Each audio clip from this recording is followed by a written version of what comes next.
What's it like Yep. to be a new archer? Hi, my name is Rory Canterbury. I'm going to be your host today on Archery Talk 101. And we have a fairly new archer on the line with us. He's going to tell us a little story about how he got started. First off, welcome to the show, Craig. Hello. I'm Craig Savino here in Brooklyn, New York. I'm a martial arts instructor in the city, actually. I teach Chinese Kung Fu called Wing Chun. And yeah, I'm super new to archery, but loving it so far. Really, really enjoy it. So yeah. Yeah, it's kind of interesting. I took and I taught Hapkido for many years. And Excellent. Yeah. one of the things that I do is I've kind of incorporated some of the martial arts in how I teach archery, because there's a lot of similarities between it. And Absolutely. as you probably see, and we get into some more of that kind of stuff, you'll see it's like, oh, okay, that's why I'm doing it. Yeah, I mean, huge similarities. Like, whether it's down to the technical aspects. I mean, like, I do consider archery a form of martial arts, even. Yeah. So historically, that's been and in terms of like the focus and in all sorts of martial arts, especially the one I teach, we also teach use of different weapons and making sure that tool is an extension of yourself. So like all sorts of parallels that I'm seeing as I get deeper and deeper into it. So what made you take up the art of archery? So I think I had a particularly stressful year about a little over a year ago, right? It had to do with mostly had to do with work and stuff like that. And one of the things that was challenging for me is that martial arts had always been kind of like a hobby, a thing I'd done on the side, kind of like an outlet. And then eventually, I became an instructor. So I hit this kind of difficult period in my life where I didn't have a hobby to fall back on to kind of like have as a release, right? Like, Yeah. I've always liked having things that are kind of physically involved. I've always liked getting my hands involved in things.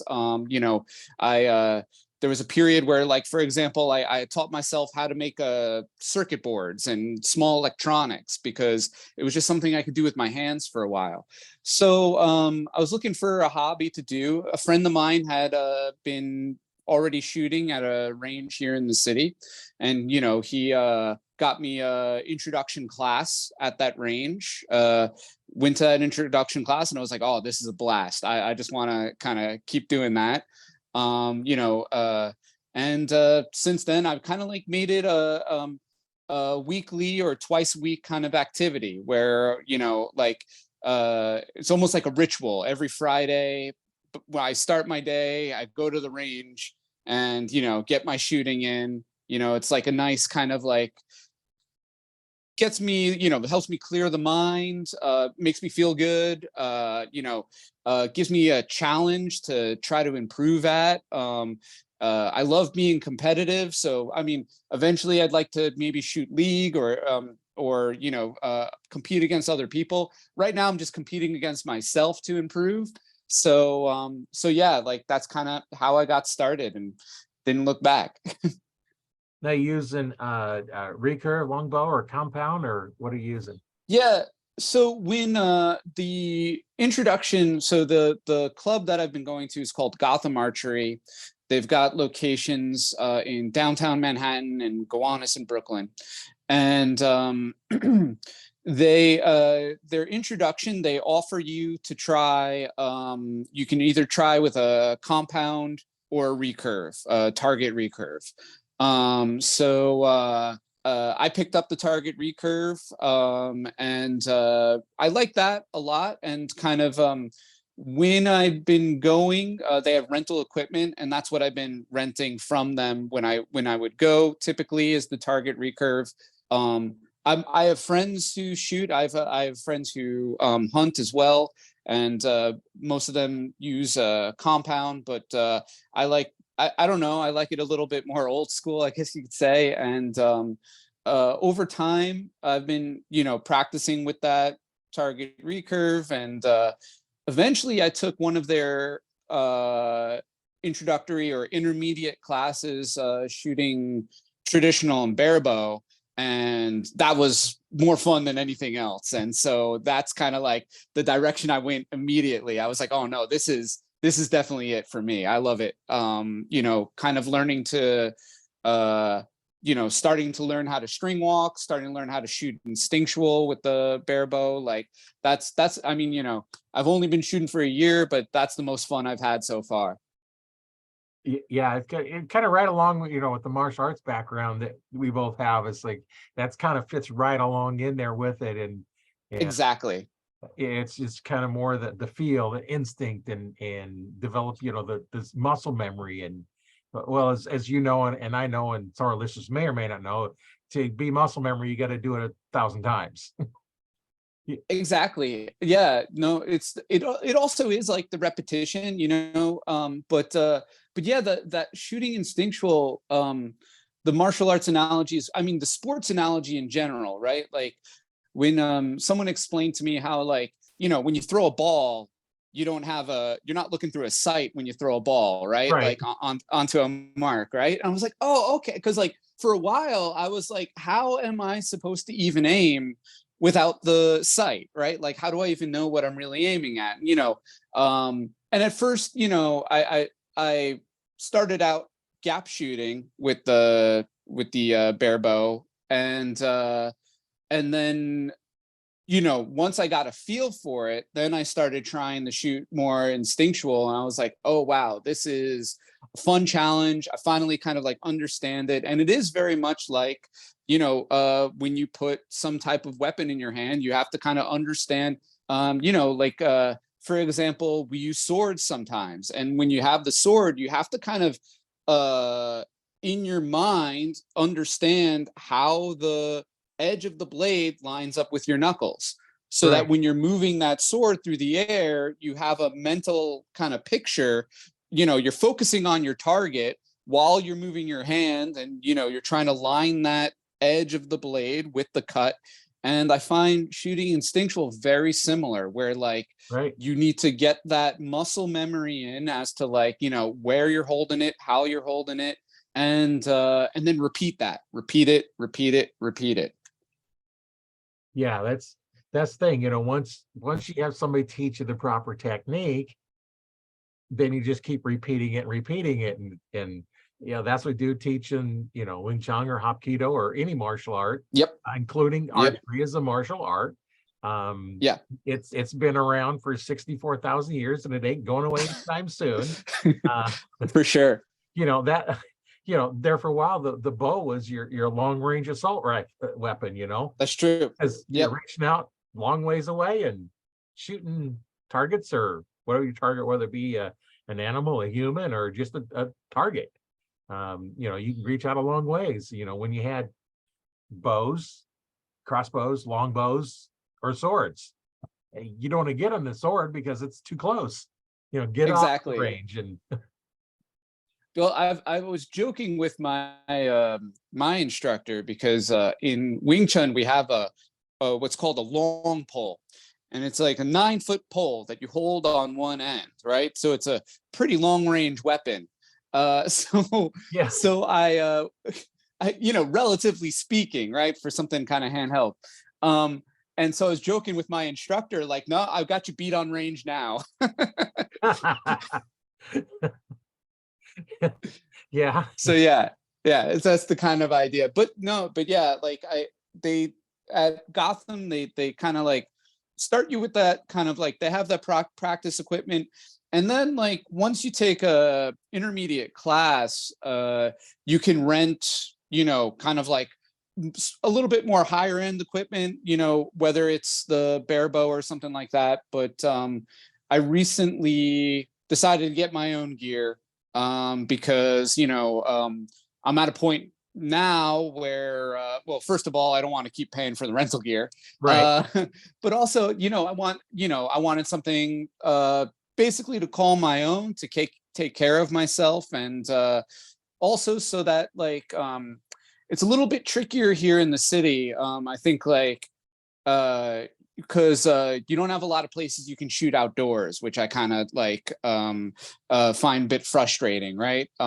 There's like a couple places, they're hard to get to though, especially if you don't have a car. So which most of us here in the city do not. So yeah, like my mom lives down in North Carolina, and I'm thinking about, bringing some gear down when I visit her, and I can shoot down there outdoors, which would be Yeah. nice, right? But yeah, so I want to have my own stuff, just so that's a possibility, Right.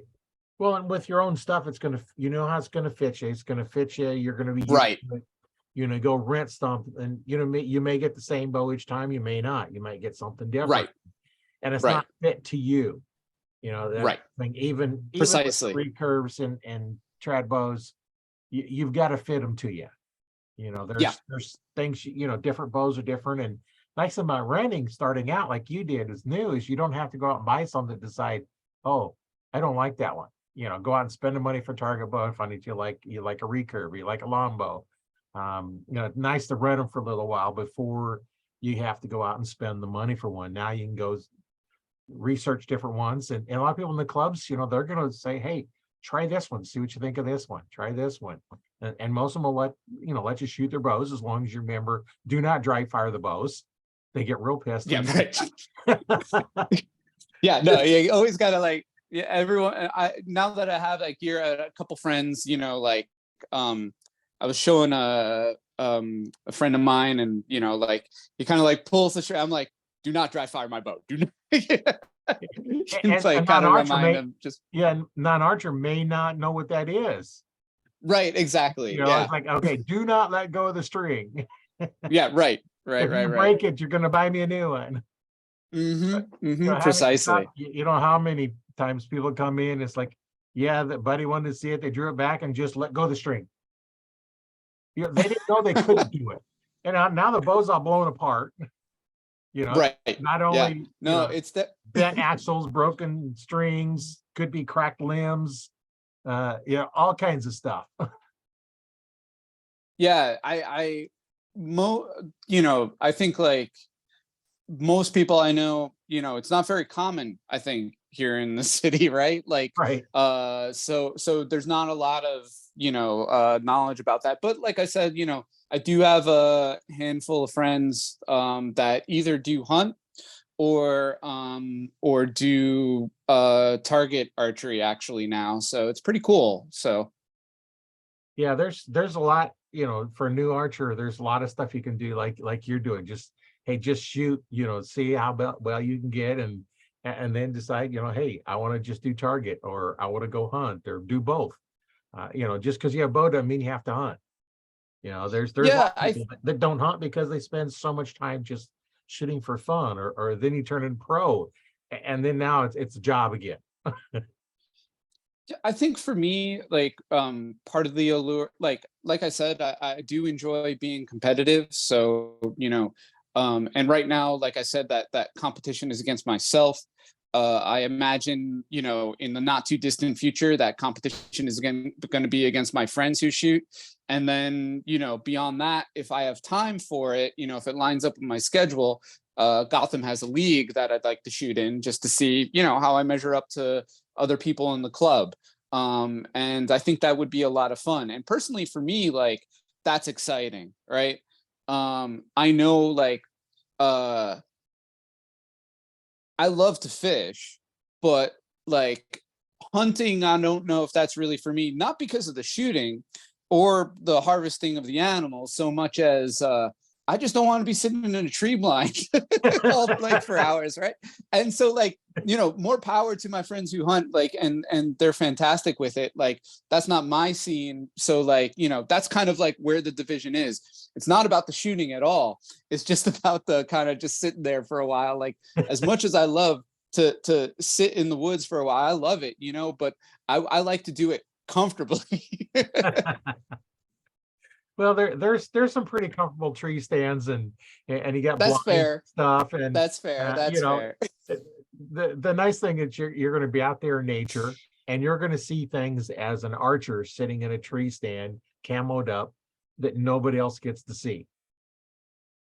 Yeah, I mean, I like it's, my friends who do, I definitely get like the whole story from them, and it does sound great. And who knows, maybe eventually they'll win me over to I don't know, going out for turkey next year or something like that. So you're going to go after the harder of the animals, the turkey. Yeah, exactly. Right. Yeah. Well, that's the thing is they went for turkey recently, and came up empty-handed because of that. But I think they'll be going for. I know they went for deer last year. They'll be going for deer again this year. So although I think mostly they tend to go to New Jersey or other states, it's actually kind of more of a headache here in New York than it is in the surrounding state, at least certainly compared to New Jersey, at least for deer hunting. But yeah, but I know a little bit less about that. I just kind of know from what they tell me, but like personally, like I said, like I don't know, something about like trying to hit that mark repeatedly, with target shooting. Like I think with like, with hunting, it's you kind of want to pick your shot and you want to make your shot, right? Whereas what I like about target shooting is kind of like I want to repeat that performance a couple times, right? Like right away, and that to me is exciting, like that's kind of like I love that challenge, right? Like that challenge of being able to repeat. And like that's the nice thing about like with comparing it to martial arts, right? You've got all sorts of different movements in martial arts, right? Like throwing an elbow versus throwing a punch versus throwing a kick, right? Or using a throw, right? It's very varied, right? With archery, it's like you're trying to kind of emulate that form time and time again. You're trying to hit that anchor, that same anchor every single time, right? Because you want your release to be clean every single time, right? And so you want to repeat your motions so that there's a consistency, and you want to repeat that one motion and that one and that shot, like maybe like first shot that was okay, second shot, wow, that felt perfect and it flew just exactly how I wanted it to fly, right? And when you feel that, right, the like like it all kind of came together, that kind of like zen feeling, right? And then trying to repeat that, right? Like trying to kind of stay in that mindset. I love that. So I like that, like that idea, like the idea that you want to repeat it, but at the same time not get in your head about it. I like that challenge. Yeah, and that's one thing that martial art teaches us, because we're going to go through and you're going to there's a feeling when you execute that perfect roundhouse.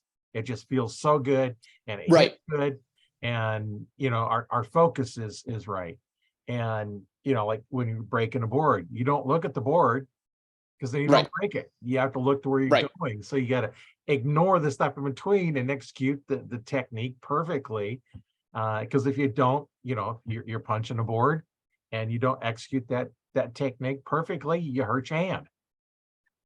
Yeah, and it's like I said, it's really interesting how that best shot that you make, in my experience, like the best shot I have all round, or the best shot if I go shooting for an hour, the best shots I make in that hour are not the ones where I'm like obsessive about all those elements. They're the shots where I kind of like just the motion almost comes out almost naturally, right? Like you go through the same motions that you have been going through, and you hit the marks that you've been thinking about hitting. But in the moment of that shot, you're not like hyper obsessing about any of it.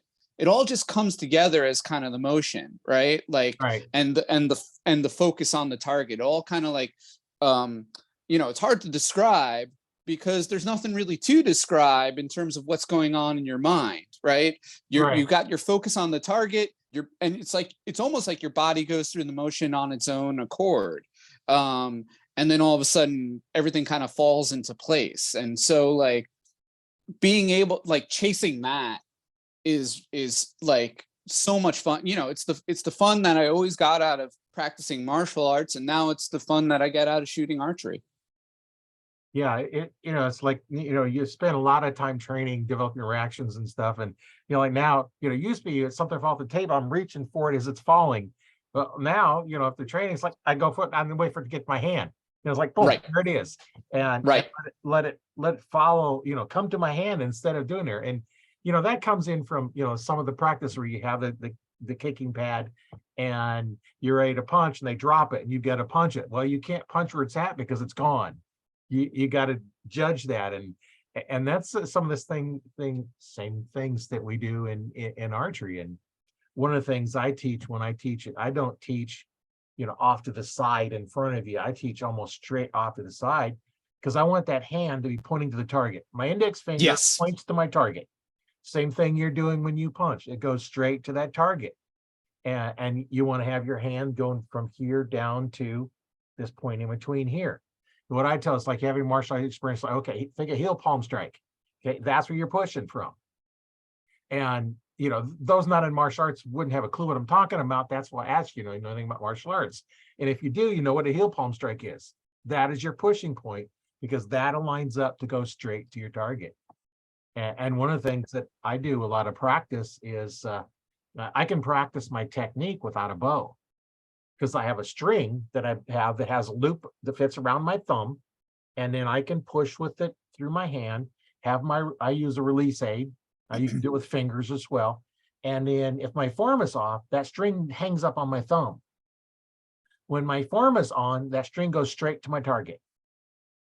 That's a way you can practice at home without having a bow and shooting it, because in your house you've got to have a target. If you miss it, then you put all right.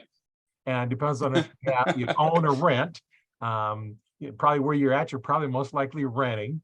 Renting, yep. Holes in the wall, but had a target up, you could shoot. But this is one way to do it and shoot without doing it. Just get you a string and then have it your draw length so that you come back to wherever you're anchoring. I don't know if somebody's taught you how to anchor or not, but get your anchor point so it's the draw length you want to be. And I use the same draw length, same grip, whether I'm shooting a compound or recurve. Same grip. And then my anchor point anchors in the same point. My index finger, corner of my mouth when I'm choosing fingers. Otherwise, there's a kisser button there. And then with the handheld release, I've got back here behind my jaw.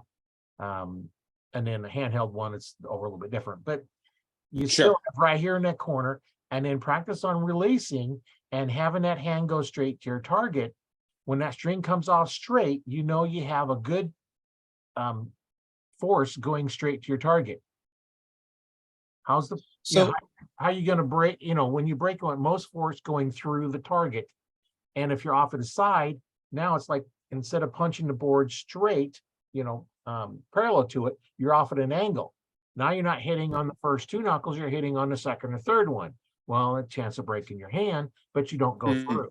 So all that lines up to be most efficient power going to it. And it keeps that arrow going in a nice straight line. So interestingly, first of all, early this year, in a kind of freak accident at school, wound up actually breaking two knuckles in my right hand. And, I'm a right hand dominant. And so I've been drawing with my right hand. And here I am, rehabbing my hand, right? And I'm like, oh man, it's going to be forever before I can shoot again. And I realized two things. First of all, I could teach myself, I've not been shooting so long. I could teach myself to draw with my left hand because my knuckles healed quick enough that I figured I can still hold the bow, especially because it's really, the pressure, like you said, is really going into this part of the palm, right? So much as not these fingers here, right? It's in here. So I can hold the bow with my right hand, and I could teach myself to draw with my left. It's not that hard, right?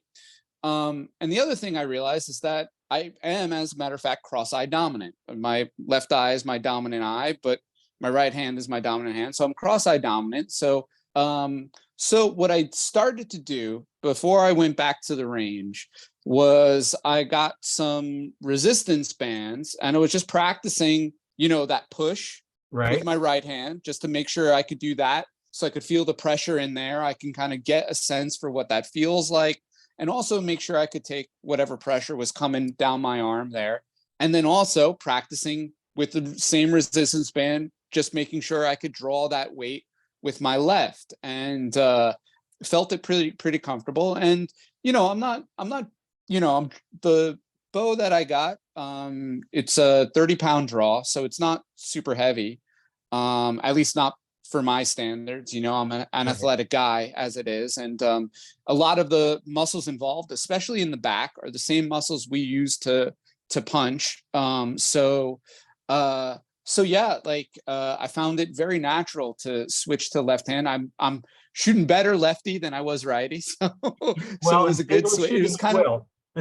exactly. So it was almost like a happy accident in a way. So there's that aspect to it. As far as the technical details, there's a ton of resources online, and I think it's kind of like a, well, that comes, there's a good side and a bad side to that, right? Whether it's like your channel, there are lots of other channels on YouTube with lots of advice, but and lots of it is super helpful. But sometimes there's just so much of it, and you don't know where to start. What is most important to focus on right now, and all that kind of stuff. So I've been trying to keep it simple, kind of like one or two elements at a time, make sure I understand what I'm doing, get the practice in, make sure I'm comfortable before I start thinking of something else. And that's another reason why I kind of feel pretty happy shooting with shooting traditional, is that it's very pared down, so I'm not worrying about a lot of different equipment, or that I have to at this stage as an archer, it was a very beginner archer. It's not like I need to have a bow that's tuned to the to Right. the fine, right? You know what I mean? What's most important is, I think, and this is kind of like what I say to my students, what's most important is that you get out there and you do the thing, right? That you don't don't start setting yourself roadblocks to not practice. Right. It's very easy to find I got to do this before I can practice. I got to have that before I can practice, right? No. Clear the roadblocks and get the practice in. Find one small thing to practice or to focus on to improve. And then once you feel comfortable with that, then focus on the next thing, then the next thing. Because it's so easy to overwhelm yourself with information. It's so easy to overwhelm yourself when you're trying to do what should be a simple, clean motion, right? And you just got to get out there and practice. And so I've been, as far as anchor point, that's one of the things that I've been focusing on recently. Where do I really want that to be? So shooting, I've started kind of drawing. I've been either using this is kind of what I'm debating towards as my reference point, either my middle finger at the corner of the mouth, or, which is basically the same anchor point for me, the feeling of that thumb on the jawline right there. Right. And I'm starting to lean towards the latter, because it's a bit more of a firm, repeatable anchor point, than the finger on the corner of the mouth. And also, one of the issues I've had is that sometimes when I release, my hand is coming away from the release point, which of course is making my arrow go off to I the see that a lot as a right. problem. they'll Yeah. shoot and they'll pull away instead of coming E- around. exactly. It should drag Exactly. around your face. And I'm finding that now that I'm using the jaw line as an anchor, kind of like lining my thumb up with the jaw, making sure it's like right on there. Now I'm not pulling away when I release. Now I'm pulling with my back as I Right. release instead, you know? So, and that's something that like, um, I would go on YouTube and, you can find 50 different videos, people telling you like this or that about anchor point, right? And I Yeah. just try to find like one or two, that like give the information in a way that's like very clear. Like this part of why I started watching your channel is that like, it's like very simple information, very clear, like, each video isn't going into crazy detail about all sorts of different things, right? Like, and so like, very simple idea. And then, but then the most important thing isn't that I get that information. It's that like I take a small piece of information and then I go to the range and I practice that, right? Right. And now that I've got comfort with that, now I can start thinking about other things like, making sure maybe my posture is off, or maybe, like things like that. Like, and it's like, putting it together piece by piece, wanting to kind of put the complete picture together, trying to improve each small element until they all come together into one kind of clear picture. Yeah. And in the Archery Talk 101 Facebook group, you can take a video of your shooting, upload the video, and then, somebody will take a look at it, because we have archers in there that have been shooting for decades. I've been an archery instructor since 95 and have been shooting bows since the 60s. I actually just yesterday I uploaded 2 videos of me shooting into the group. So if anybody is listening to this and they want to give me some pointers, I mean, like the camera angles aren't great because I don't have a tripod, so I'm just kind of like setting it on a window at the range. But yeah, so and I took one of me shooting just like 5 arrows, kind of like from behind, and one from kind of like in front, so you can see both kind of like what's going on in terms of my alignment from behind, and then also from kind of like a angle kind of like off to the corner in front of Yeah. me. So, if anyone wants to take a look, and if there's anything that kind of like jumps out at you, like, I'm open to any type of pointers at all. So, because I'm super new, and like, all information is basically new to me. And then as far as the equipment I'm using in that video, and the bow that I got, I wound up getting a Galaxy Sage, which, felt like, I tried it out, felt really like comfortable to kind of like to shoot. Pretty good place to start, I think. And then, I can see myself getting into more expensive, more detailed gear in the future. But like I said, I didn't want to set myself any roadblocks. I wanted to get something Right. that was kind of like mine and in my hands first and foremost, that I could practice with, get my details down.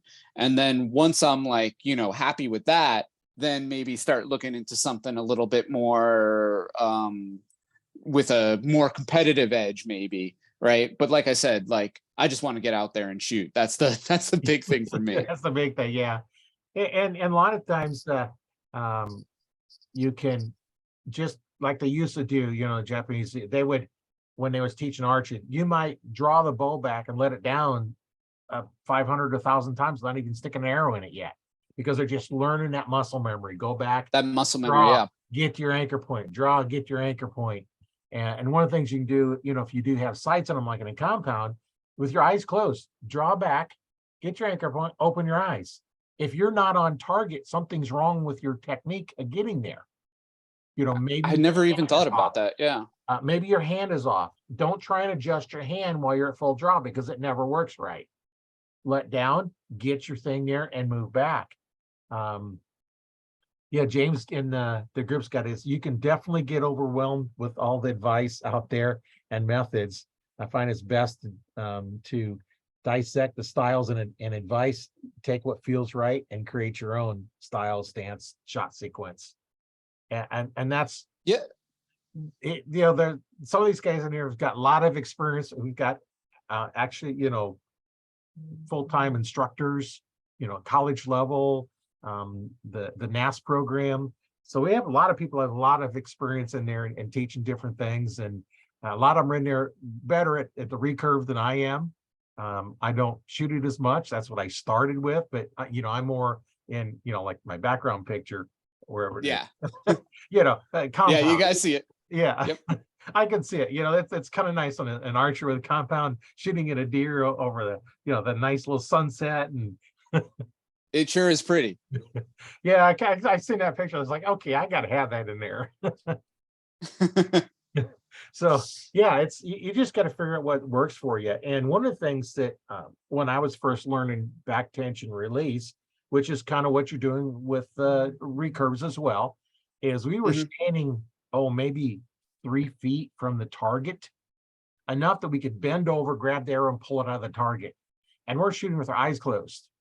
And we know the technique we're supposed to do. When you finally get it where it feels good, open your eyes, and then your form all goes away. And then you finally get where you can shoot it with your eyes open. There's no target. There's nothing Right. to shoot at. And that's one of the things you can do is if you're at a place where you can get close on the target, where you don't have to worry about somebody walking in front of you, or missing and hitting something you don't want to hit. Draw back, eyes closed, go through the technique and see what it feels like. What I used to do with the compounds is they'd have a wrist strap on with a trigger. I'd say, keep your finger off the trigger, draw back. Your only job is to aim. When you're ready, tell me you're ready. And then at some point, I will pull the trigger for you. And sometimes I don't even tell them doing it. It's like, okay, aim, aim, aim. And then I'll pull the trigger. 9 times out of 10, they hit the spot they were aiming at. Wow. Because all I had to do is aim. Because you remember in archery, we have one job to store energy. Well, actually two: store energy and aim. It's not pulling the trigger. It's not releasing the string. It's draw, store energy, and aim. That's it. That's all we have to think about doing. The subconscious should go through all the rest. And the same thing, like on the recurve, you're going to draw back. It's kind of like make a circle with your shoulder blades as you're drawing back. Draw off your shoulder blades, not your arms or not your chest. See people pulling across your chest and raising up. That's your weak muscles. Use them back muscles. And then with the recurve, with your release, you want to make a curve around another circle. So here's your pivot point, pivot around that. And yeah, and James says Bear Bell is a great tool. It does it all the time. Yeah, it's a great tool for knowing what the technique is. And it wants to feel like it rips out of your fingers, and on a string, when you're shooting your fingers, you don't want to have it back at the second knuckle. Now, if the caliper, I want that trigger at my second knuckle because you don't pull the trigger. You want it right on from this first joint up to that pad. Because if it's too far deep, as you start relaxing your hand, now it rubs across all those fingers. Yeah, it rolls off the finger. Yeah. So you want right at the tip and draw back. Now I like to use my index finger, which also puts my thumb, like you're saying, right back here. Yeah. It's kind of maybe a dual one. So as you're going back, sit back there and get to that anchor point. So your hand is all there. And now as you're releasing, just relax the fingers as you're pulling back and rub those fingers across back from here straight back so that your finger comes right in that pocket behind your ear, that pressure point. Yeah. You've probably felt that pressure point before, right? Yeah. I know some martial arts, we've stimulated that one a few times. But draw that finger. So, okay, you want to hit that pressure point every time, or whatever you want to do. Maybe your knuckle, right? Across, but take that and run it across. So that is all the practice you want to, and get in there and do that. And don't worry about where the arrow goes. Don't aim. In fact, if you do it with your eyes closed, it'd even be better until you've got that. Every time you release, this hand goes straight to your target and this comes back and touch. Now, I can't go any further than that. My shoulder just won't let me go any further. But some people are more flexible. When I shoot, you see some of them shoot a compound, the hand goes flying back. Mm. Mine doesn't. Mine doesn't come flying back. Some do. I got to tell you a story. When I was down at PSE's plant, when I went down there for a week for their dealer school, and this guy, he shot the big gorilla ones, 90-pound bow he was shooting. And this was, 20 years ago. He was shooting 90 pounds. And he was out shooting. When he shoots, that hand comes flying back. Because this hand it's all relaxed here. It's all in there, and the hand just kind of naturally comes back. Right. So he was doing that and hadn't come back. This guy come up to watch him shoot. Got too close. Boom, smacked him. So when you stand behind an archer watching them, make sure that you're not in a spot where that hand can come back and smack you. Give yourself some clearance. Yeah. And whenever when I'm teaching somebody, I always put my hand on their elbow as I'm walking behind them, just in case they do pull the trigger and it comes back. Because you don't walk around the front, you got to walk around the back, because I'm not walking in front of the arrow. So, that might be a little worse, but yeah. You still got to be careful. Yeah. I really like that idea, like you said, about, first of all, just drawing, just going through that motion over and over again. Like, don't even need a target, don't even need an arrow, just getting like drilling that motion in a term that I use in martial arts instruction, that I got from some movement coaches that I learned from, which is grease the groove. You want to grease the groove of the movement. And how do you do that? You do the movement repeatedly. And you start, in terms of like movement coaching, you start greasing that groove with no weight or super lightweight. And then you kind of build yourself to that resistance that you want to work at, right? Because that's another thing where it's common in martial arts world and fitness world that you learn some new movement and you're like, oh yeah, I'm gonna hit the bag super hard or lift the crazy amount of weight or something like that, and then unless you're some kind of one of those rare physical freaks of nature, you're going to injure yourself, right? And then you got to start all over again, right? So for me, when you kind of described that, I was like, yeah, I need that would be super helpful, even before getting to the point, like you say, like having a target so close you could just grab the arrow out and practicing, just going through the motion eyes closed, being able to just grease the groove of the movement itself. That's something I'm definitely going to kind of add to my practice, because, like I said, like I don't have the opportunity to shoot at the range every day, as much as I would like to, and because mentally, that's where I would anytime I want to improve at something, and like I said, when I'm in that competitive mindset, whether that's competition against myself or competition against other people, in that competitive mindset, I'm like, I want to practice every day. I want to practice every day. I want to put in time, put in the time to improve, because, again, same thing with martial arts. If you want to improve, you have to put in time. In fact, one of the things that I tell my students is that the term Kung Fu actually doesn't have to do with martial arts. The term Kung Fu means it's a skill that you build over time. Nothing to do with fighting or martial arts. It could be, so that the analogy I usually make is with chefs. A chef has cooking Kung Fu. How does a chef have cooking Kung Fu? Because he spends time in the kitchen, right? Right. He spends time in the kitchen, right?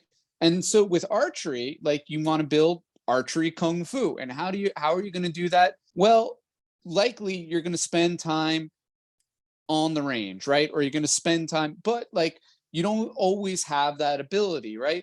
My students can't come to the school 5 days a week. They're busy New Yorkers with busy lives, right? I advise, hey, if you can come to the school twice a week, you'll be golden. Don't worry about it so much. But in those days that you can't come in for that hour or hour and a half class, try to find like 2 to 5 minutes of your day to practice one small thing, right? Make it part, even if it's one small thing, make it part of your daily practice. And one of the things that I've struggled with archery is that I don't really know, outside of my work on the range, what are those small things that I can do where I can, if I'm at home in my bedroom here, is there something I can do that I can practice to kind of like, grease the groove of Right. that motion? And I had not even thought about that I can just grab my bow and practice that movement over and over again. I can grease that groove without firing, and then, if I can find some sort of like situation where I can practice super close range, I can do that. So like, that's something I'm kind of interested in, like that. I don't know how much information, because there's, like I said, there's tons of information. Everybody's going to tell you all sorts of stuff about like, your killer should be this, your draw should be that, your anchor should be this, right? Like lots of information from all sorts of really, really knowledgeable people out there on the internet. But I don't know how much information there is out there as to like, what can we do as archers? What can we practice as archers when we're not on the range? When we don't have that opportunity, what can we do to practice to improve our technique? Yeah, and a lot of sports, like take your football players. They're going to have practice 6 days a week, Monday through Friday and Saturdays. Games are on Sundays, and sometimes I'll have 2 a day. And to maintain a skill, you really should be doing it 3 times a week. Right. To get better, you got to do it more than that. Yeah.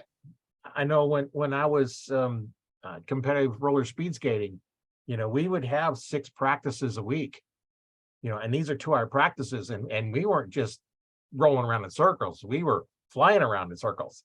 And when you don't do that, you kind of lose a little bit over a little bit of time. And of course, now I'm a little bit older, and it's a little bit more work to do that. But you got to get the practice in, and if you only have access to like you going to the range 1 day a week, practice on the other stuff the other days, and it doesn't have to be a long time.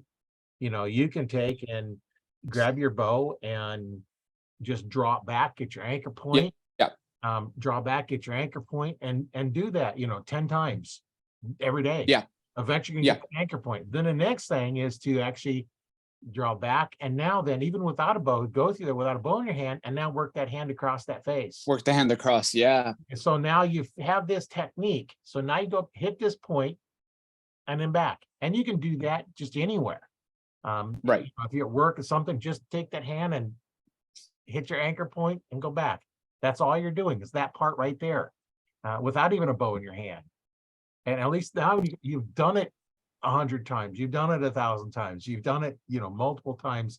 Now get the bow in your hand and draw back and get that anchor point. Look down, draw, get that anchor point. And now that's the next step you're doing. And you're not releasing it because you don't have an arrow in it, or if you put an arrow in it, have a target up, so in case you do miss, you hit your target.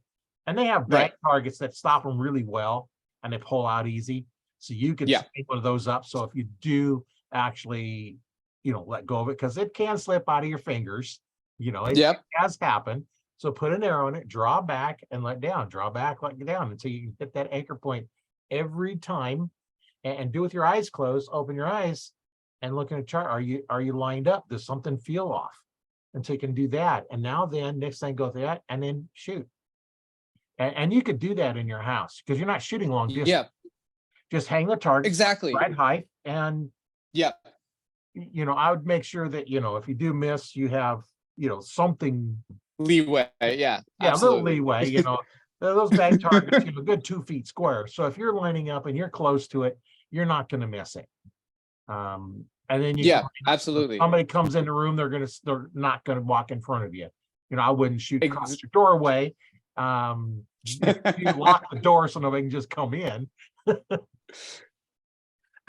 Yeah, no, this is like, that's exactly the type of like like that's the kind of like information that I'm probably like most interested in, is like what beyond the work on the range, what are the things like that we can do to kind of like practice to develop strength? Because like that's another thing that kind of I was interested in, because is also types of exercises to safeguard the shoulders, and improve the muscles in the back. Luckily, like I said, for at least the type of martial art I do, the muscles that you're using for the draw in the back, they're functioning differently, because in martial arts you're projecting rather Right. than drawing, right? But it is developing the same muscle Group. chain. Yeah. And the other thing is that because I'm an instructor, one of the things that I have to do is that I have to have students yanking on my arms all the time. Right. So a lot of my personal training is doing exercises that safeguard and improve my shoulders. So, when I started looking into, I'm like, all right, I'm picking up this new hobby. But, this could potentially put strain on my shoulders. And so I started looking into maybe exercises that archers use, maybe to kind of, and I was like, oh, it's all the same stuff that I've been doing actually to kind of, make sure that, your rotator cuff and everything in there, because that's an injury that I've had, over time in martial arts. I've had a rotator cuff tendonitis. And I've had to go to physical therapy in the past for that. So like, and a lot of what I've learned through that is like the methods to what we would say bulletproof or prehab the shoulder, so you don't have to go into rehab. And so like that's the kind of stuff that like I'm kind of interested in, like, stuff we can practice, stuff we can use to kind of like protect ourselves and stuff like that. The other thing is that, like, my 6 days a week, I already have my 6 days a week in terms of like my kung fu, right? That I practice, right? If I were, shooting in a high competition, high level of competition, then yeah, I better be on the range 6 days a week, to kind of like make sure that, but like now that I have my own gear, I can give myself the excuse to get out to the range twice a week instead of one time a week, right? I'll probably go Mondays and Fridays, right? And then like, but those other days, now I'm kind of like trying to put together, all right, like gonna find 5 to 10 minutes of my day to practice this new craft of mine one way or another. Maybe it's doing the exercises that I talked about, to kind of like safeguard and improve my shoulders and my back, right? Maybe it's posture exercises, right? To make sure that I'm kind of have a strong core in general for shooting, right? Maybe it's the exercises that we just talked about, right? Maybe it's the exercises with the close range target that we talked about, right? So that's the stuff that I'm super interested in, is like, things I can do to improve beyond going to the range. Because like I said, like, getting to the range, that's just a matter of get the roadblocks out of the way, get out there and do it, right? Right. Now, with this other stuff, of course, it's the same obstacle, get out there and do it, or, get up out your chair and do it, right? But it's the added obstacle about get out there and do what? What exactly, right? So like, because, the range, it's self-explanatory, right? You stand there and you shoot, right? Right. And like, maybe you're practicing, maybe you're focusing on this, maybe you're focusing on that, but at least you're out there and you're doing it. When you're at home and you can't get to the range, it's like, what are the things I can practice? What are the things I can focus on? And sometimes that's that could also be in so right now it's like I'm kind of in the I guess what you would call the research phase, right? To kind of, right, like to like you're a putting white belt in together archery. exactly, yeah. And so like, and it's also like, I I'm not in a situation where I have like a regular instructor, right? I'm like super thankful for a community like Archery Talk 101, where there's people with much more knowledge. You can kind of put yourself out there and they can give you advice, right? But that's different from having like a regular instructor, right? That you're gonna Right. see regularly, right? Who's gonna give you advice. Right now, I don't have that. I'm not sure I will have that in the future because like due to time and money, right? Because people should be paid for that type of work and they should be paid Right. well. Um, so like what I'm kind of like trying to do is kind of like almost put together my own program of practice, right? Like an instructor is going to do that. They're going to have like almost like a curriculum for you to follow. Right. So right now I'm trying to like I'm in the research phases of putting together my beginner level personal curriculum to practice, right? So now I have a couple new exercises to add to my day to day. So it's like, on Monday, I'm at the range. On Tuesday, I'm just practicing draw. On Wednesday, I'm practicing the pulling back across, right? I don't want to do it because I keep knocking my earbud out. Yeah. Now they kind of get in the way, don't they? Yeah, no, yeah, I would not advise wearing earbuds when you're shooting. No. Certainly not with the cords, right? Yeah. But yeah, like, so that's kind of like, where I'm at as a beginner right now is like that kind of stuff. And then, saving the kind of like more detailed stuff about equipment and tuning for kind of like down the road. I'm excited to get there, don't get me wrong. But like I feel like I want to make sure that like I have a solid foundation in the personal technical details, in the physical details, before I kind of go into the deep end of, higher end equipment Right. and fine tuning. Like obviously I have my own gear now. I can get it tuned to a degree, but I don't have to be kind of like too obsessive about it. It's very easy for me to get obsessive. I think that's like if you anyone who's like gotten far into the martial arts, I think that you have an obsessive mind in order to get that far. So it's very easy for me to get like really wrapped up in detail. So I feel like I need to be careful and really kind of focus on like what are the beginner details, what are the kind of like basic exercises to make sure that I'm building a strong foundation, right? And that's the other thing, I have one of my top students. He comes in, even when there's no class, he'll come into the gym and he'll practice. And the other students work with him and they're like, oh, how is this guy so good?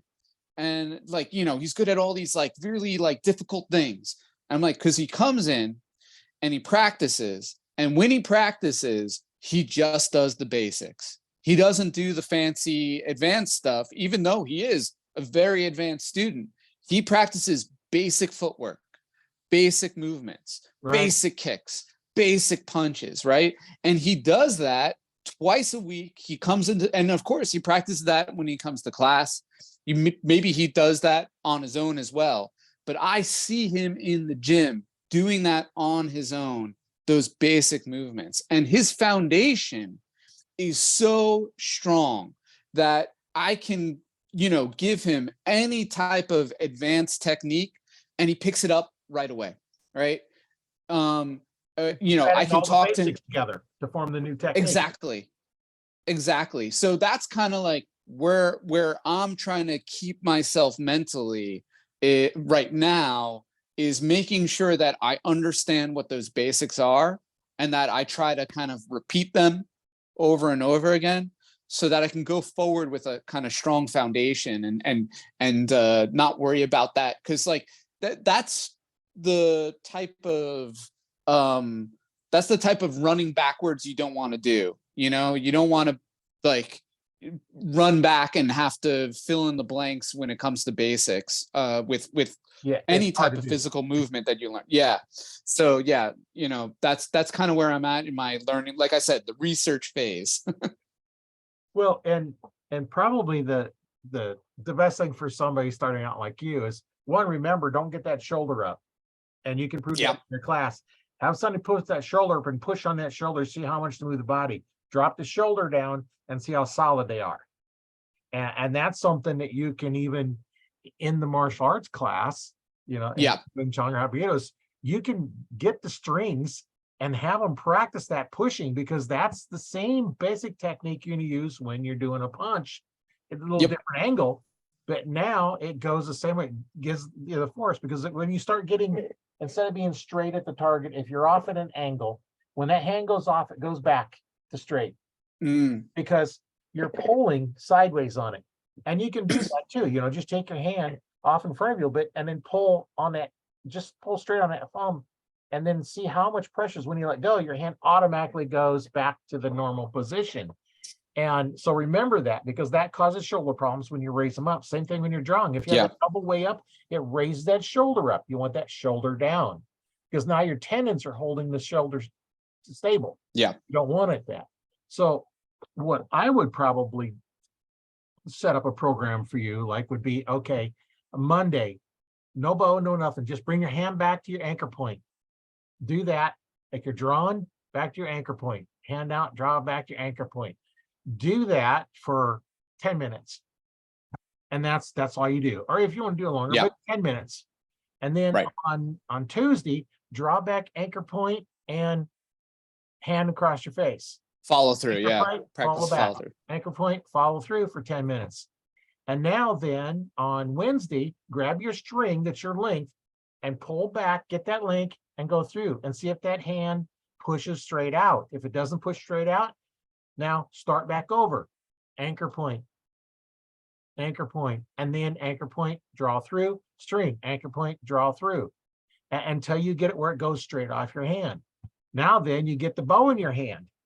No target, just a backstop, arrow in there. Right. Draw back. And if you don't hit your anchor point, then you got to go back. Anchor point, and then go back. Now, once you got your anchor point, draw through. If you're messing up the draw through, go back to draw with the arrow, anchor point, let down, draw, anchor point. Now you're using your real bow. Now draw, anchor point, and then go through. Once you do that, and now you're having all that technique, and now grab that string to verify that your form is correct. Your form is correct after shooting the bow.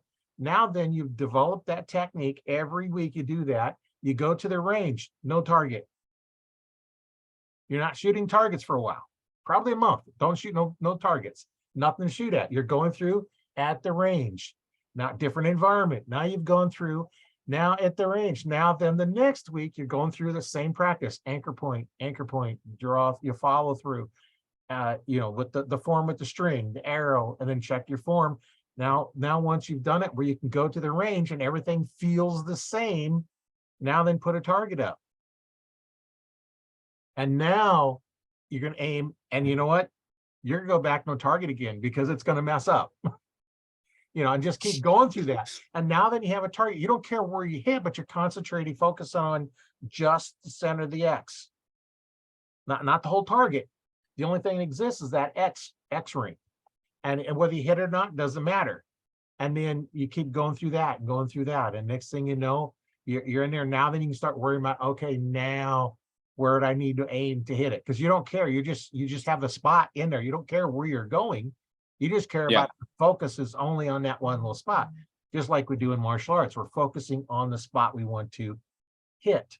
And breaking the board, it's the spot past the board, not at the because then you stop at the board and it hurts your hand. Right.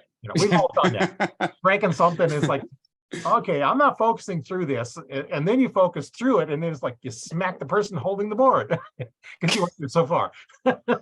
It does happen. It does happen.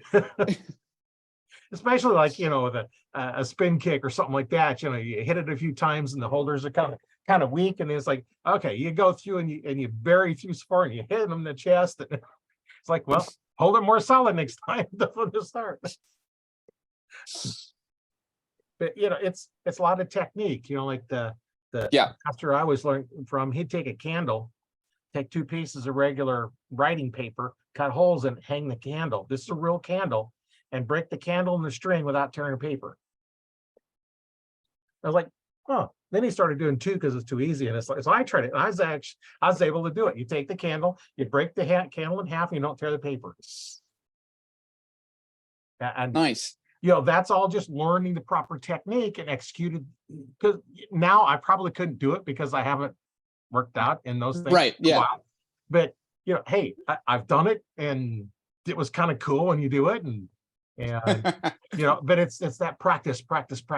Yeah. And then your technique is you don't have to think about it. You just do it, and it's like, oh, this is cool. Yeah, and I think that's like I said, I think that's why I started finding the trad shooting so attractive, because it kind of like pared things down for me, down to that movement, down to kind of like focusing on that kind of stuff, where using the target recurve with the sight and everything.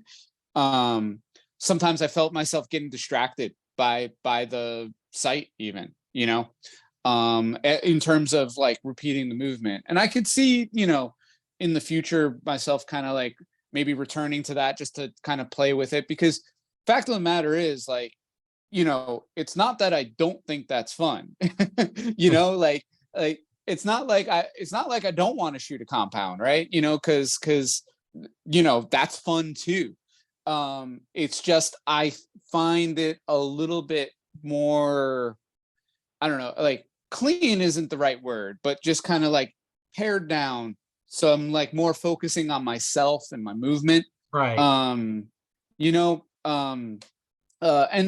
again, that's like speaking personally, because like I said, I have a friend who he hunts with his compound, and I know he's having fun. So so like, it's all about kind of like, what suits you. And that's one of the things that I've really kind of appreciated about like the different, or like the community in general with archery that I've found, is that like everyone is like super cool about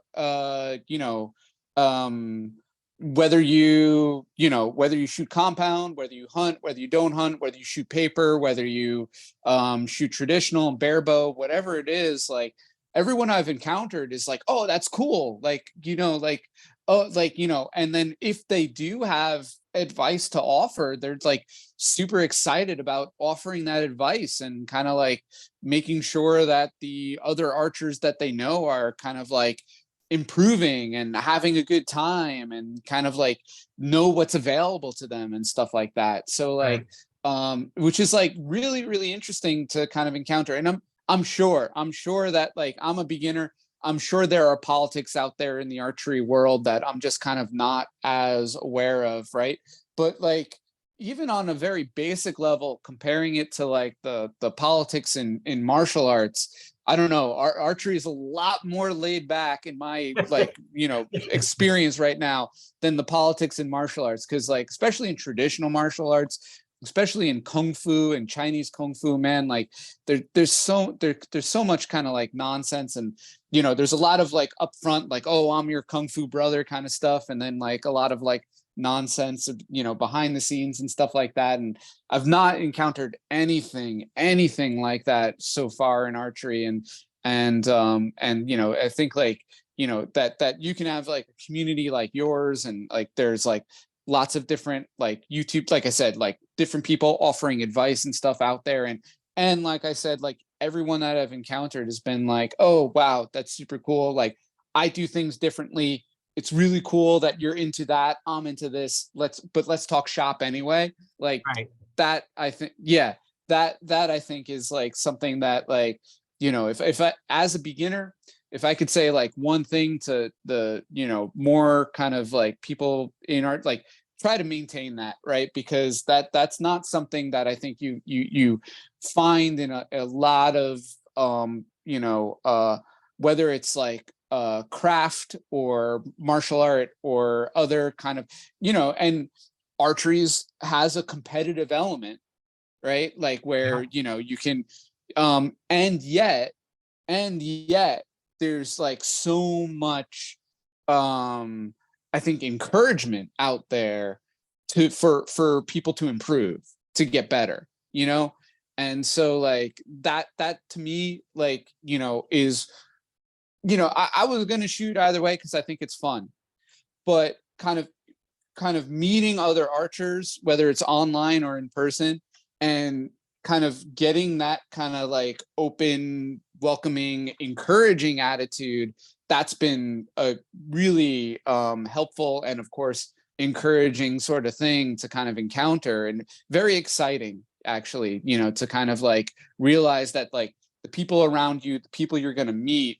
are for the most part really excited for you to kind of like get going and get shooting.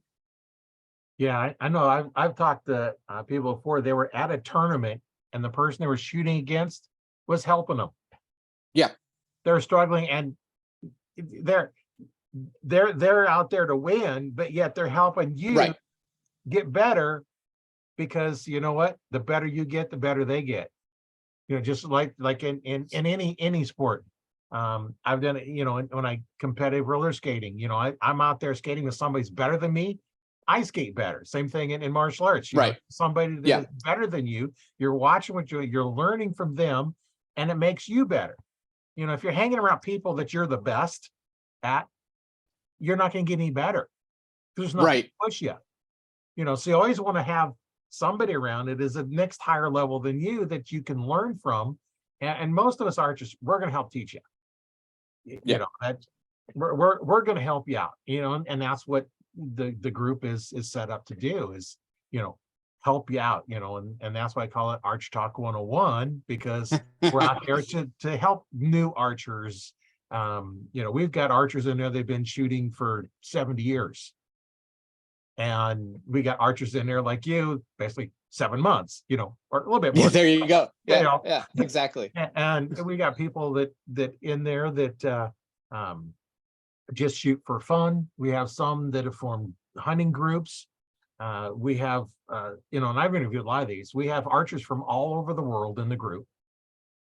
In fact, I have to bring up Google Maps to figure out where they're at, because I don't know the country or the city or the state or whatever it is. And I bring it up, it's like, oh, okay, they're outside Italy, or they're over in Serbia, or they're in Bosnia or something. And I've talked to people all over the world on the podcast. If you go back and look, I've talked to people in several different countries, and they're all to say the same thing. It's best the same conversation, but yet it's not the same conversation. Yeah, you know what I mean? Where it's, where it's all just the community helping to get the other communities. And there's, archery is a community that if you have a bow in your hand and an archer sees you, you're going to have somebody come up and chat with you about archery. Yeah, exactly. Any other sport, like you got a football in your hand. Well, nobody's going to really come up and talk to you like they do in the archery world. And there's archers in here that, in the archery world, that have all kinds of handicaps that they're still shooting archery.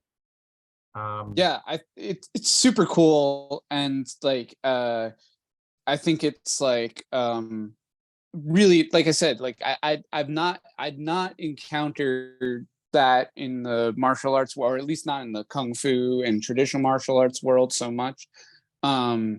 It's funny, at least with like traditional Chinese martial arts, it's like there's a lot of politics there, and then it's like I get along better with like people who do like judo and jiu-jitsu and boxing than with a lot of people who do like the same martial art I do, because there's a lot of like nonsense politics in there for no good reason, like there's no reason there has to be that, like, that contentiousness, right? So like encountering that in the archery world, like has been super encouraging, super exciting. And, like I said, like I'm loving it. I'm having a great time personally. But like the fact that like, and so when I started, I very much thought of it as the sort of thing where it's like, all right, I might, meet a couple people that I'm on the range with, right? And, like we might have some conversation and stuff like that. But I've been surprised by how much more expansive it is socially, because like when I kind of first looked at it, I was like, oh, it's kind of like a solitary thing, right? Like, in which, it is in the moment, right? Like it's you and the target, or it's you and the animal, right? As far as, what you're shooting, right? Like, and there you are, right? And it's up to you to, hit your marks, get your, and do everything the right way. But like the social aspect, I've been really pleasantly surprised by, and very happy with. Yeah, that's one thing that I've seen, like, like I was just mentioning, it's like it's all over the world where, Yeah. like one big family, and no matter where you're at, if you're an archer, you're automatically a friend. Yeah. And Yeah, you go to a exactly. foreign Yeah. country, you find an archery club, and you may not be able to communicate, but you know what? Google Translate on the phone can help. So yeah, there's different countries have different rules in their tournaments, but hey, it's all a stick with a Yeah. string flinging another stick at There some you go. Exactly. Yeah. Yeah. Like, and that's the other, like, that's also super exciting to me, that there's like the differences are exciting, like that, like, oh, you do it that way. Oh, that's super interesting. Oh, like what different challenges does that present you? What advantages does that present you? Like right. how does that make what we do easier? How does that make what we do more difficult? Right. Like, and I love hearing about that, because like it really kind of helps inform my practice, to hear all those different kind of like ideas. So for example, like I said, like I don't hunt, I don't see myself hunting. It could happen, but I love to hear about and listen to, what challenges hunting archers encounter, Right. whether, because that information, I mean, it's interesting to me on a human level, but it's also interesting because like that information makes me think about how I do things in my situation if I'm shooting paper, like Right. how is that different, and why is it different? How is that more difficult? Why is it more difficult? How is it easier in some cases, right? And not, like when I hear, for example, like I shoot indoors, I'm really excited to get outside and shoot and to experience that, because I know it's going to be different. I know it's going to be challenging in all sorts of different ways, right? And I get that information from people who shoot outside, particularly people who hunt. And so like that gives me information, gives me something to be excited about. It gives me something different to think about trying, and so I love that. I love kind of like, being able to kind of listen to different experiences that like either will or won't have an impact on what I do, just to kind of hear it, Well, in hunting, no two situations are exactly the same. You might that be on too. the same tree stand, but the deer or the turkey, whatever, is at a different spot, different angle. Right. And it's like, in martial arts, we put in a combination. You might have front kick, side kick, whatever the combination is. You got a combination, but you got to do each one individually. Well, hunting targets is like one technique. In a tree stand, hunting for an animal is like stringing a whole series of techniques together, because you not only Right. have the elevated platform, you have to shoot at an angle, which means you got to change your form is different than on the ground. You have different angles, so your aiming point is different. So there's so many different factors come in there. It's like, okay, where do I shoot it for? Because it might be 20 yards away, but it might look like it's 40, depending on the angle. And I've talked about this a few times before. The carpenter's no 3-4-5 triangle. That's how you get a right angle. Because Right. one leg is 3, one is 4, the diagonal between the two is 5. And people don't understand too much on shooting angles. You're shooting uphill or downhill. Though it's you gotta shoot low. Well, it's not necessarily shooting low. It's the fact that your tree stand is here. Let's say you're up 20 feet, and I have target is actually 20 yards away, but I'm up high enough, so it might look be a little bit different. So I had one time where I was shooting. I knew the trail was 20 yards away because I ranged straight across. It's 20 yards away. Deer comes walking on that trail. The size of that deer, and it looked like it was 40 yards away. I shot it for 20 and got it because that angle, the angle, you shoot horizontal distance, not the angle distance. So if you're on a 3-4-5, so if you're out 3, up 4, it looks like it's 5, but you have to shoot it for 3. You just shot over if you shot it for 5. And your rangefinders will compensate for that. Right.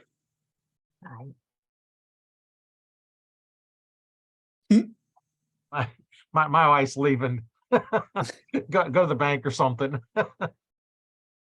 So I had a ghost showing up in the background. Yeah, I saw a little bit. Yeah, that's good. A hand just shows up in here and mysterious. Yeah, you never know.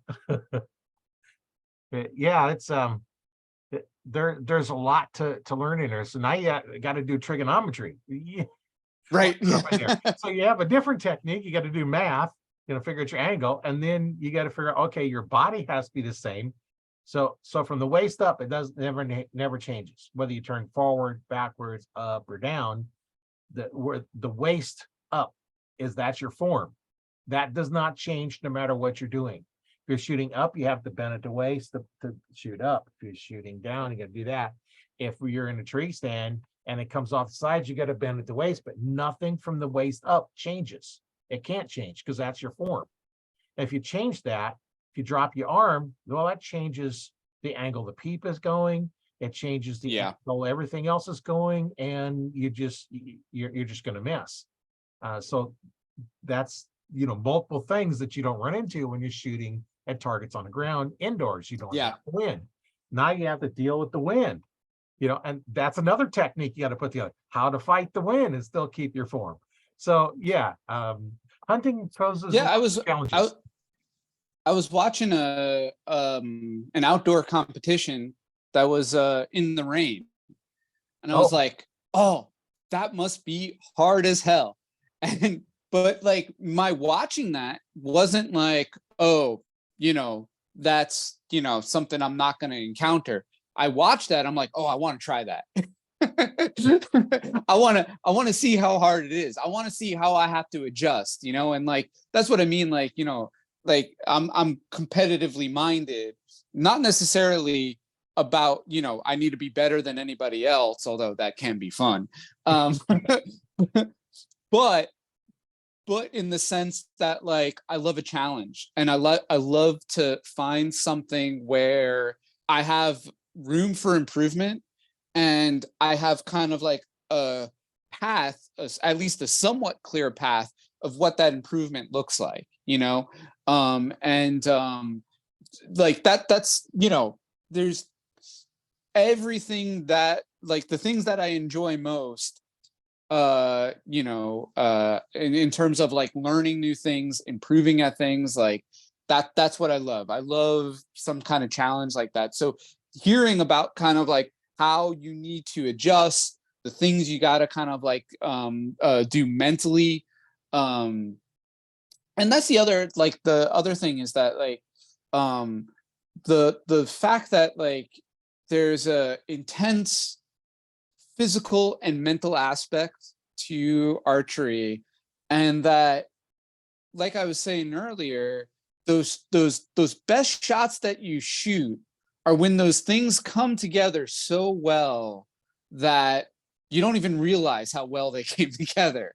right? Right. Like, like that shot, that arrow fires from that string, and it's in the target before you even realize how well everything kind of even came together, before you even realize, like how well you kind of hit that motion. There are times where, like, what I've realized is that, like, if I'm standing there kind of like holding myself at that draw for too long, I realize I'm too in my own head about my aiming, which is also one reason why I started practicing recently shooting instinctual and finding myself like very happy with it, is that, like, I'm not so hyper focused on making sure that, like, I'm targeting in some sort of way, because what will happen is sometimes I'll be standing there, I'll be at full draw, and I'll be like not satisfied with, how things are lining up, and then I'm in my head about how things are lining up, and then by the time I release, it's still not where I want it to be, right? Like, Right. whereas, like, if I'm shooting more instinctual, and then it's like I'm just going through the motion, getting it where it feels right, and firing. All right, that was my result. Hey, look, that was pretty good. If I just make this slight adjustment, I think I'll be even better, and do that, and I'm not,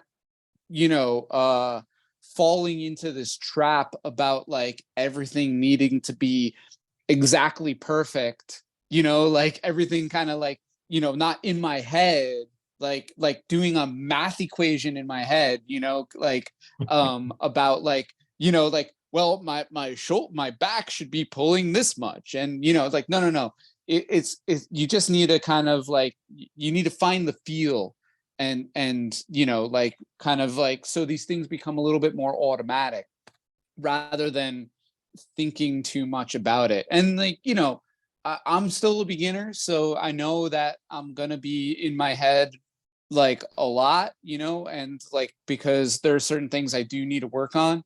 Um, but I'm, it's the same kind of progression advice that I give to students when I'm teaching them martial arts, is that, like, at first you go through motions like they have training wheels, but what you need to do is you need to smooth things out.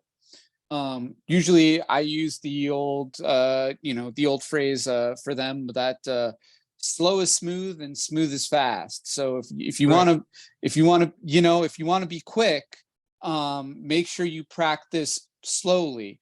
But when you practice slowly, make sure you practice smoothly, because if you practice slow and staccato, or if you practice fast and staccato, where you keep kind of freezing when there's moment, no, you need to be consistently moving, right? Like the old everybody likes to quote Bruce Lee, be water, right? Like, Right. and so, right. But, like, I find that, like, my best shots are when I'm basically slow and smooth, and the shot goes out quicker that way, right? My Right. release is sooner that way, right? Because I'm not rushing to get everything lined up perfectly, right? I'm just making sure I'm going through the motion slowly, so that I'm doing it correctly, and then I'm not kind of waiting for the shot to be perfect. The shot just goes. Right. Yeah. Yeah. I know that's the same thing, back, with martial arts background, we kind of divert back to that because it's all the kind of Yeah, the same sure. stuff as Yeah. when just think about your first Wing Chun class Oh, yeah. as opposed to now, how much more tense Right. it was. And I've seen white belts, doing techniques and they're just making this tight old fist and they're just trying to punch. And it's Right. like, well, Yeah. those lich thing you're watching, make a tight fist and try and move that hand fast. You can't do it. Right. You're tense. Loosen that hand up, you can go a whole lot quicker. Well, in martial arts, we're going to teach a nice loose hand, like water. And then just before you hit, you turn it to ice. You're going to turn it, water to ice. You're tensing up right before you hit, because it's all smoothness. And I've sparred with white belts, and they're just working and sweating and I'm just kind of relaxed. Don't they kick, I block it, they kick, I block it, they punch, I block it. It's like I'm not working at all because smooth. I've seen it coming so many times that I know what's coming up before they get it off, but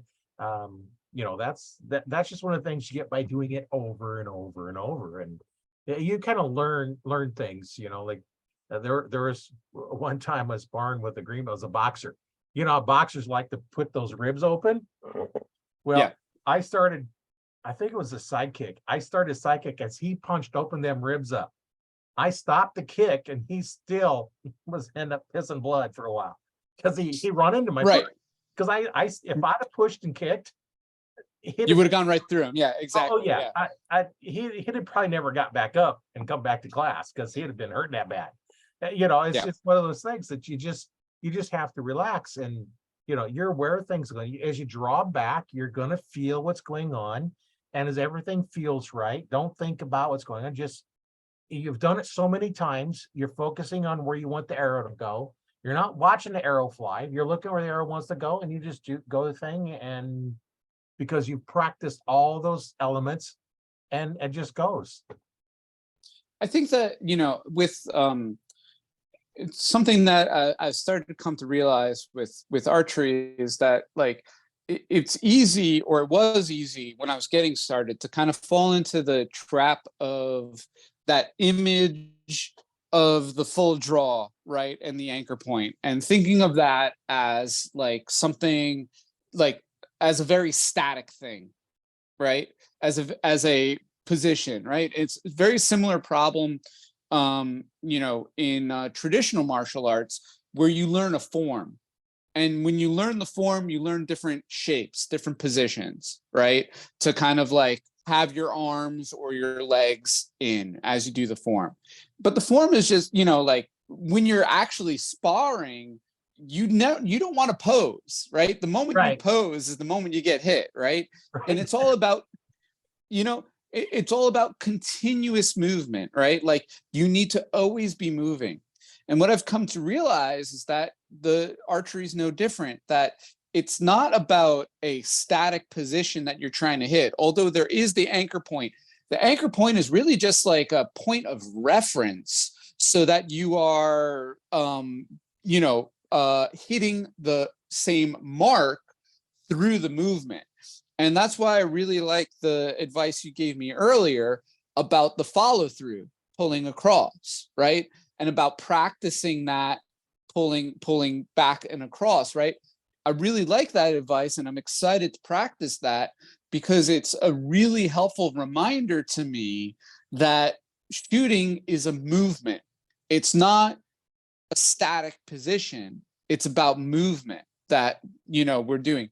And yeah, we're storing kinetic energy. And that's another thing where we can kind of like fool ourselves into thinking it's about, something that's still, and of course there are times where you do kind of need to pause for a moment, maybe in full draw, just to kind of like make sure it feels right before you release. But the idea, or the bigger idea, is you should be thinking about pulling, you should be thinking about, or your body should be following through, not, oh, I'm at my anchor point, that's all I need. You know what I mean? Because then you don't, so like having a movement mindset rather than a static position mindset, I'm more and more finding is like, first of all, something that is very similar between my work and, this new hobby of mine.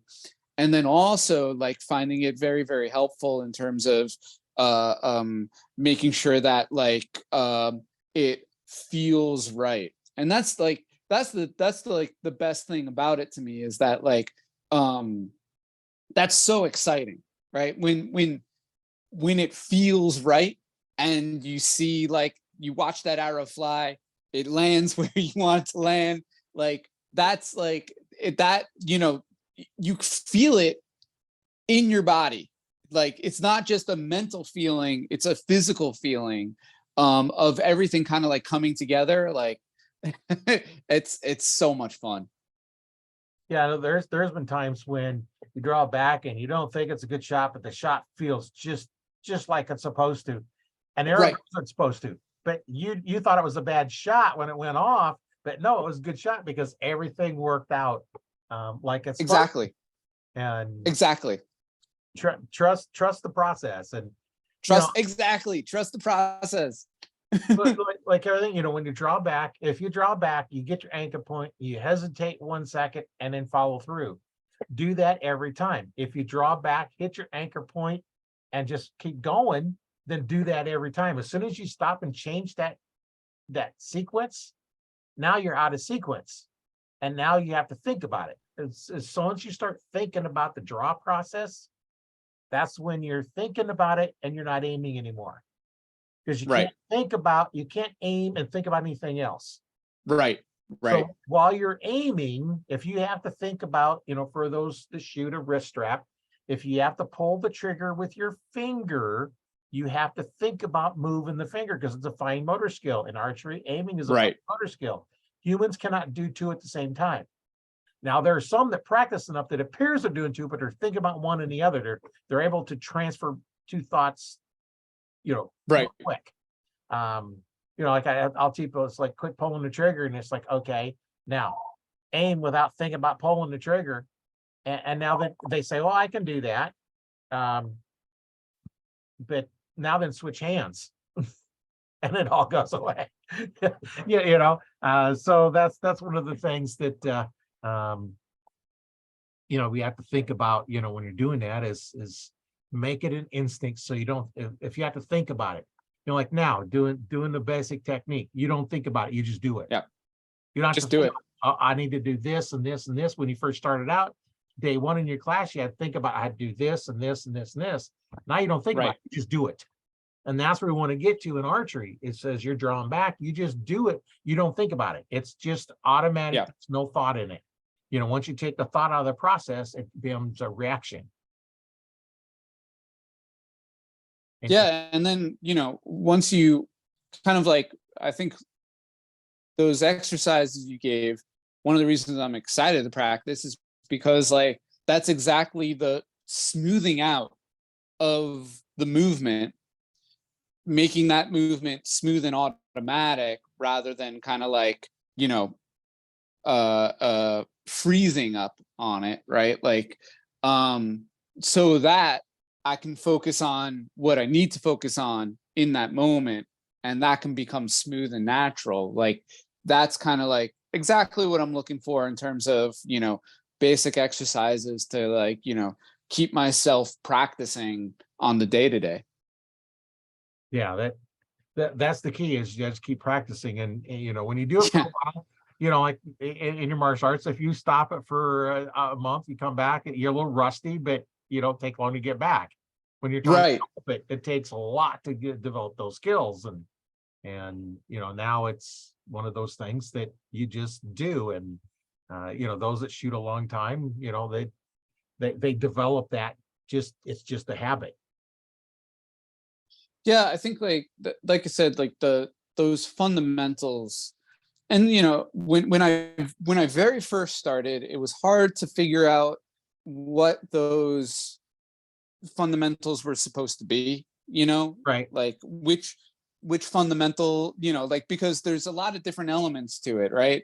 A lot of different things you can focus on. So it's kind of like hard for me to figure out like, all right, where should I be putting that time and energy and that focus in terms of practicing now. I feel a little bit more comfortable, like and like it's also one of those things where, again, like figuring that out is also a kind of trial and error process that you can't get to without time on the range, like so yeah, that's like been like the most important thing to me, is just kind of like taking every opportunity I can to kind of like practice one way or another. And like I think that with as somebody who runs a martial arts school, right? Like from the business end of things, thinking about when people kind of like come in through the door, you want student retention, right? Right. And how do you have student retention? Well, there are some people that say like, well, you have to have a firm self-defense program because people want personal self-defense when they're learning a martial art. And then you have people who are like, oh, you have to have a great physical fitness kind of aspect to it because people want to get in shape, right? But I'll tell you what, like, people show up for all sorts of reasons, but the reason people keep coming back is because they're having fun. Right. And they're having a good time, right? And so like maybe they're having a good time because of the fitness part, maybe they're having a good time because of the self-defense part, but that's only like a part of the picture, right? Having fun is kind of a bigger picture. The most important thing is that you're enjoying yourself, right? And so what I'm doing is like, when I go to the range, I'm enjoying myself. I'm having a good time, right? I like to shoot. It's fun. I like the challenge, all those different aspects of it. So for me, it's like all that practice in between range days. It's like, because I'm preparing myself for that practice becomes fun too. And so mentally, I'm kind of like keeping myself there in the fun zone, right? Like, because that's what kind of like keeps me engaged. That's what kind of like makes me excited to practice, and it's the thing that's going to keep me going back to the range. And so far I'm having a blast pushing myself. It's great. Yeah. Well, and if you want to go to, say your goal was to put sights on your bow, Right. you'll go through the same process, no sights, and then put the sights on with no target and see how your form goes away. Take the sights off and shoot some more. Put the sight on. Form goes away. Do that until your form doesn't go away. Before you even start aiming anything, you're aiming at the whole 4-foot square backstop. Right. How big the backstop is. And so it doesn't matter where you hit. So now then you get sights on there. This is something I went through when we first learned back tension release. Is we got our eyes closed, open our eyes, we see the pins, and it's like, that don't feel like I just did. Close your eyes. No, it's there. Open them up, goes away. Close your eyes, it's back. Open them up, goes away. Because your mind is seeing stuff and it's interpreting what your eyes are seeing and confusing your mind because you haven't developed the skill yet. It's just like, I don't know if you've done any blindfolded breaks or anything, or kicks, but you picture that thing with your eyes open and close your eyes, where it's still at, and you can hit it because your body's been trained to hit that. And it's the same thing we're doing. You're training your body to know this position is going to hit that spot. You have to keep working until you hit that. Well, now you go different distance, and then you train your body at that distance. Here is where my body needs to be. And that's where the string walking comes in, and the gap shooting, and all that in there. And that's something different. Yeah, I hadn't even considered the eyes closed method of practice in any way, shape, or form. But like now, after you mentioned it, I was like, wow, no, that is a great thing to add to the practice. In Wing Chun, we have what's called Chi Sao, where it's like from close range, you kind of like, it's almost like grappling in a way, right? Where you need to be in contact with your opponent, you feel what they're doing, and you respond. And it's something that, exactly. So exactly. So you use your eyes to a degree, but really it's about proprioception. It's about what you feel based off of contact. So, being, practicing. And so eventually we do practice that sometimes with a blindfold or with eyes closed, just so we can kind of like see like, okay, this is what you are feeling and how you're responding. And, you do kind of create this 3D model of the opponent in front of you based off of what you can feel from contact. And now I'm thinking like, oh yeah, no, like you want to be getting information from the bow based off of how it feels, holding the bow in your hand and the string on your fingers and the tension in your back, right? Like eyes closed kind of like forces you to really get into that proprioceptive element, because you don't have that information that of what you're seeing kind of like giving you another layer to kind of like on top of that maybe like distort your perception in some sort of way, right? So yeah, that's kind of like it makes a lot of sense. Honestly, I'm surprised I didn't think of it as a way to practice. Well, when you have as much um, time in doing martial arts and everything else as I have, you've kind of combined all those things, Right, sure. and that's what I've done is, my martial arts training and my archery training is I've kind of merged them a little bit, and a lot of the techniques I do, I'm going to explain them in martial arts terms if I have a martial arts person that has studied a little bit. Yeah, it's always good to kind of find the language to kind of translate across.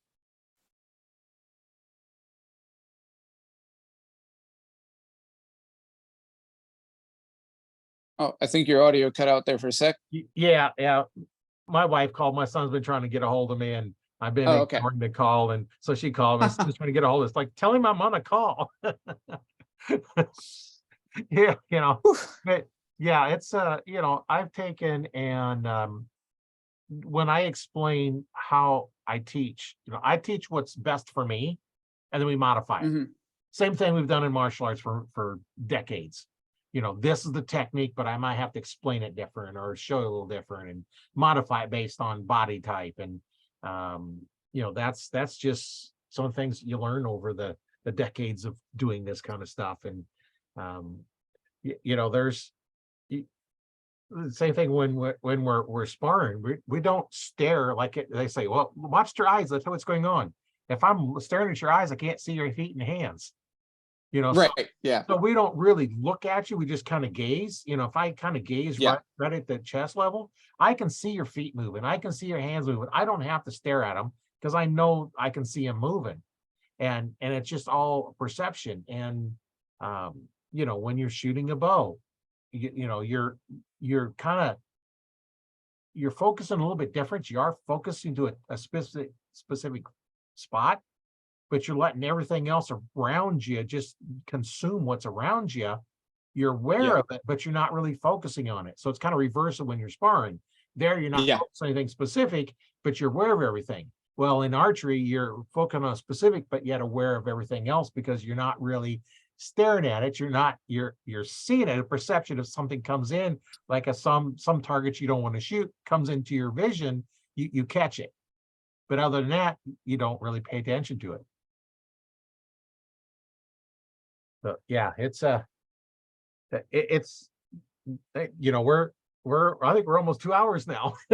I know. It's easy to kind of get lost in it. Yeah, I should it probably is. start getting ready to get ready to go actually. But this has been super cool, Roy. And the Archery Talk 101 community is super cool. I'm really excited to kind of I'm sure I'll kind of like upload some more videos for critique in the future. And yeah, like I'm a total beginner. Well, maybe not a total beginner. Like, hey, I've got almost a year under my belt, so like that's nothing to frown at. So, but yeah, like super excited for the future and to practice more and to improve. Yeah, you're into it, and I'm about 60 into it, so pushing 60 into it. Not quite, but from the 60s when I got my first bow, and Nice. that's when we had your choice of recurve or longbow and wood or fiber, There and you wood arrows go. or wood arrows with feathers. So that's There all you the options you had. Oh, Now well, so many sometimes it's good to options. start Yeah, simple. yeah. Start simple and go from there. But yeah, it's been a lot of fun talking with you, and I'm sure we're gonna get together again and see how you're doing, and but you know how to get a hold of me. Yeah, no, I mean, after some time and, once I kind of like, maybe at another stage, it'd be cool to do a check-in in the future. Yeah, it definitely would be fun to do a check-in. Well, my name is Roy Canterbury. I've been your host today on Arch Talk 101, and we've had an exciting call this time. And stay tuned for the next one. It's going to be another exciting call. Each one's different, and each one's a lot of fun. Yep. And remember, if you're not a member of the Arch Talk 101 Facebook group, go ahead and join. Upload a video, upload questions.